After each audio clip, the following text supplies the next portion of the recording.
Welcome to Straight from the Bottom Trucking, your host Carlton and Michael, a trucker's mentality.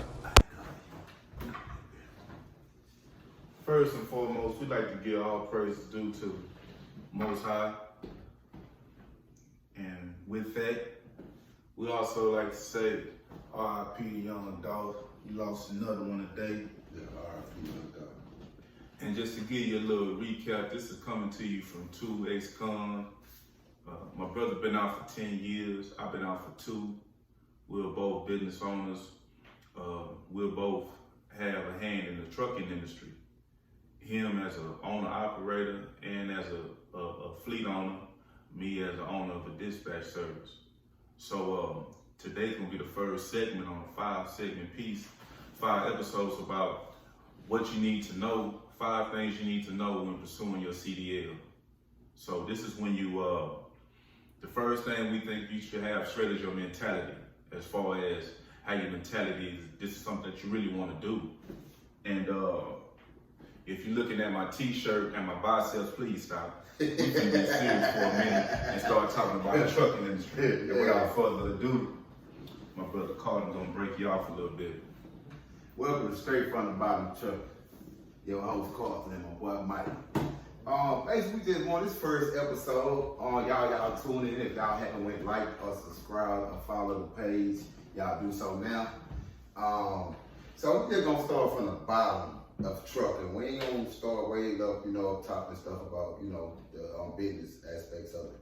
So we just gonna talk about, like, before you get your CDL, like what to expect, the expectations, the things that you're willing to give up, the tests that you have to take from the written part and the driving and stuff like that or whatever. You have any questions, bro, about, like what, the basics of it?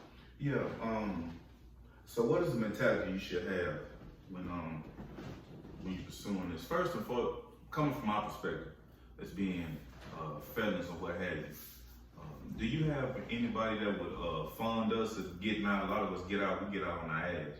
So is there any programs that will fund us in pursuing CDL? Oh yeah, they got a lot of programs, especially for ex-cons that want to get a CDL, financial aid. They got grants, Pell grants and stuff like that. And we have to take, especially coming from where we came from, guys that, have X on their back. You have to take advantage of those grants that they offer, because those are grants that you don't have to pay back. You go take a trade, they pay for it, and now you on your way to being a certified truck driver.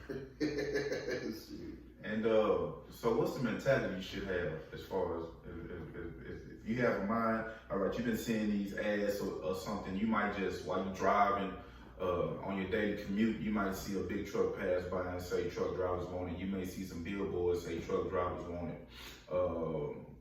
And you see it and you're thinking, like, you might know somebody that has a CDL that's making good money, and you might think, if they can do it, I can do it, or whatever. So, is it that easy, or do you have to have a certain mentality? Man, I wouldn't say it's easy. I just say you just got to have the mentality of, like, not having that fear mentality of being the size of the actual truck and just be hungry, just be hungry. Because it's a different ball game when you're in the truck versus riding on the side of the truck looking at the truck, you know what I'm saying? And I think just out of curiosity, people see those non-hiring signs or wanted driving jobs and stuff like that. And it's a high demand on CDL drivers right now. It's a high demand.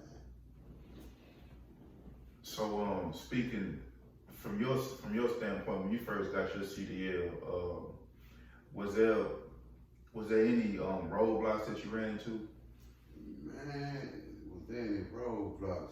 No, I wouldn't say there was any roadblocks.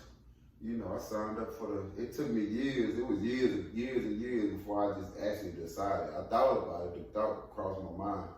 But I think it wasn't no road, because I took the initiative when I said I want a CDL. I went and enrolled in school and went and got it, you know what I'm saying? But it wasn't no road humps along the way for us while I was getting the CDL, I knew by not being in school, I knew I had to go take a test, which I read a lot anyway, so I knew the test wasn't gonna be nothing. The biggest challenge was just actually trying to learn how to shift the gears and the 3 different, the brake, the clutch, the gas pedal, you know what I'm saying?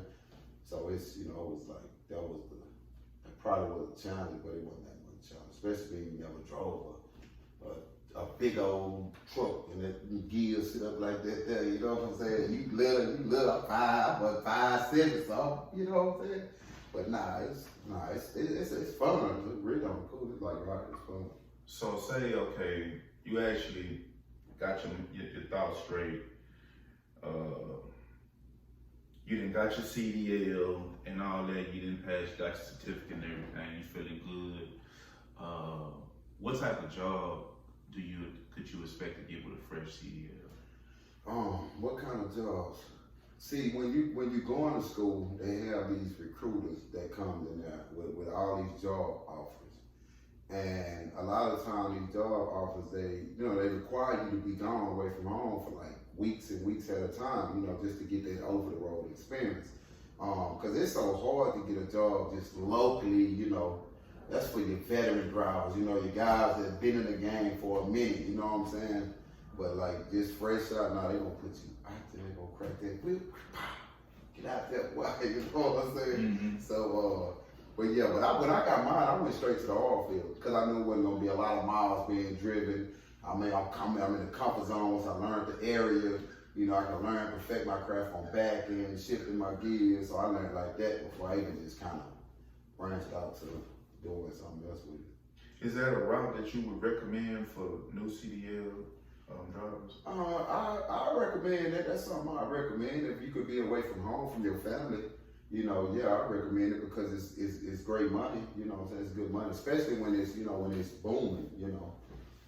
Because you're doing fracs. You call it frac sand and cement, which is the pneumatic trailer, so it's different, but you're still driving a big semi. So, which is the same concept. What we're doing now. Okay, and so if I got my mentality straight, I got my CDL. I'm driving say if I am in a region where they have oil refineries or whatever, if they're fracking or what have you, and I'm driving around an oil field and everything, so I don't have to deal with a lot of traffic, a lot of this, a lot of that. Oh no, you still have traffic out there. Oh yeah? Yeah, it's busy. It's the oil field, especially we was in West Texas, so there was a lot of job opportunities out there. You know what I'm saying? There's a whole lot of job opportunities. So there was so many people like just moving from all over going to the oil field. So the traffic is like, man, 3 times worse than Houston. You know what I'm saying? When it's busy. That's unbelievable. Nothing because you got so many oil. Say when the oil field was booming, you got so many oil wells out there getting drilled on. So you got all these trucks out there. So many big companies, small companies. You know what I'm saying? You got so many trucks. And not to mention your other jobs, that you had out there. Okay, so was it a chance? Did you have a good opportunity, like, to spend money? Do you be a spendthrift, or do you save money on a job like that? I mean, yeah. If you in that truck and you just rolling and you ain't worried about coming home, you can save a whole lot of money in the truck, because you're not spending just based on like if you got bills, every day, cost of living. But outside that, you're not kind of splurging fast because you're in the truck. You ain't, you rolling, you trying to get to the bag. You know what I'm saying? Mm-hmm. Mm-hmm. So what is a big do? Like those do's and don'ts at this point right here. You just pursuing your CDL. What is something that you recommend that they study? Any type of app they can download that can help them acquire that CDL? Yeah, they got an app out there called Study Buddy. If anybody trying to get a CDL like 4 Wise, the written part, remember there's an app called Study Buddy, or you can go on Google and Google it. And if we talking Texas, I don't know if it requires if the same codes and laws apply in other states, but I'm sure 4 Wise with the test itself, they might have the same concept. But I know here in Texas, you can download that app and it's gonna give you like every test that you have to take on there, and it kind of lines up and matches up on the actual CDL test. I've been having my CDL 5 years, and I'm sure some of it probably changed, but not all of it. But Study Buddy is a great app if you're trying to like get the basic knowledge of the test, and it'll prepare you. It's a preparation test. It'll prepare you for the actual test that you go take when you get into CDL. Okay, so what about, so you have an app that can help you study for the written part. So when it comes to the road part, what would you suggest is a big do? If we talking do's and don'ts, what's a big do that you would recommend as far as preparing yourself for the road test? Get good night rest. Get a good night rest. You know what I'm saying? Eat right. Get that coffee in the morning. Get that coffee going, and just basically pay attention. You know, I think the biggest challenge when people get a CDL that never drove something that size is bagging. You know what I'm saying? Bagging is like one of the most challenging things when you get in a CDL. Because once you learn how to like drive, that's a little different. But when you actually have to back up that truck, you know, that's a whole nother story. You know what I'm saying? So I think like going into it, I advise everybody to master the art of backing, because that's one of the biggest things that you're gonna use out there, backing. You know, they give you they test you on like doing an offset, parallel, but those are some things that you'll never use. You'll never parallel a semi out there, but that's just, you know, part of the test. But bagging is like the number one thing as a driver coming into the game. You want to master bagging. One of my bros, he didn't go to trucking school. The way he studied for his test was online, and he used to rent a truck. Right. So he can practice the driving part. Would you recommend that course? Yeah, I had a cousin that took that course where he just go get, well, you don't even have to go to school. You just go get a permit and just, you know, pay whatever that company charged you to use that truck, and just rent it out and learn on your own like that, you know. And go, yeah, I recommend any way to go get a CD anyway. So that was two do's, two of the main do's. Okay, so now we're gonna go to the don'ts. What is a big no-no as far as like what you can look at when you were preparing for the test, or in hindsight, in preparing for the written part of the test? Man, I don't know, because I think everybody, some people catch on faster than others when learning. You know, with me, when I was getting it, I was highly motivated. You know what I'm saying? So it was, you know, I can't really, the only thing I tell somebody, you know, you just, with anything somebody's doing, whether it's trucking or anything, you just have to be like motivated, you know?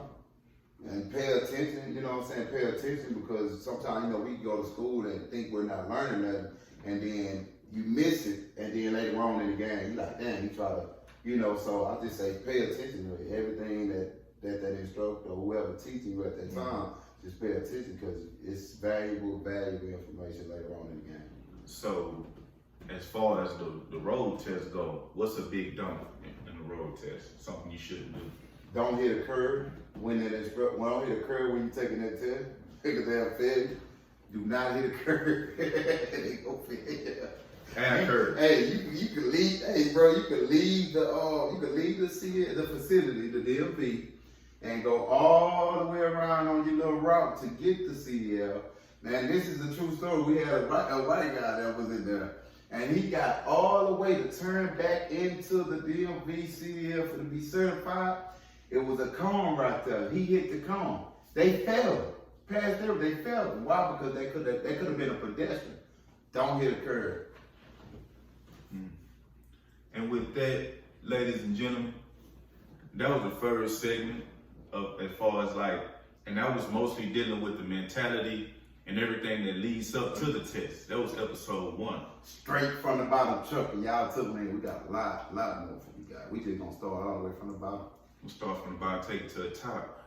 And, you know, if you like that, you know, like and subscribe. Man, make sure y'all subscribe and follow that page. And leave in the comments if you want us to go in depth on this topic right here, we can, you know. But that was the first one, and y'all stay tuned. Stop looking at my shirt. Thank you guys for watching. Y'all make sure y'all like and subscribe to the YouTube channel and like the page.